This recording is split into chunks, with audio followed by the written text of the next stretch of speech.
Alto car Takari कॅनॉलमध्ये पडून तासगावातील 6 ठार तर 1 गंभीर। वरचे गल्ली तासगाव येथील अभियंता राजेंद्र पाटील यांच्या कुटुंबावर काळाचा घाला। 2 मुली पत्नीसह नात राजवी हिच्या वाढदिवसासाठी गेले होते कवठेमहांकाळ तालुक्यातील कोकळे येथे। परतताना झाला अपघात। मंगळवारी मध्यरात्री 12:30च्या सुमारास घडली दुर्घटना। तासगाव मणेराजुरी राज्य महामार्गावर भरधाव वेगानं तासगावकडे जाणारी अल्टो कार SS मंगल कार्यालयाजवळ ताकारी कॅनॉलमध्ये पडून दुर्घटना घडली। तासगावमधील एकाच कुटुंबातील 6 जण जागीच ठार। हा भीषण अपघात मंगळवारी रात्री 12:30 ते 1:30च्या दरम्यान झाला असल्याचं समजतंय।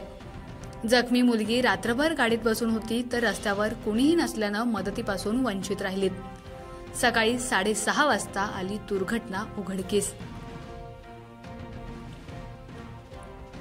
मृत अभियंता राजेंद्र जगन्नाथ पाटील वय 60, स्वतः चालक, पत्नी सुजाता राजेंद्र पाटील वय 55, मुलगी प्रियांका अवधूत खराडे वय 30, नात ध्रुवा वय 3, राजवी वय 2, कार्तिकी वय 1, जखमी मुलगी स्वप्नाली विकास भोसले वय 30 राहणार कोकळे यात तासगाव कुटुंबियाचा मृत्यू झालाय।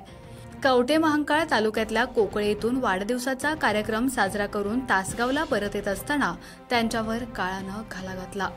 मृतांमध्ये 3 मुले, 2 महिला आणि 1 पुरुषाचा समावेश आहे, तर 1 मुलगी जखमी झाली आहे। मध्यरात्री हा अपघात झाला। सकाळच्या सुमारास चिंचणी गावातील काही लोक मॉर्निंग वॉकला गेल्यानंतर हा अपघात उघडकीस आलाय।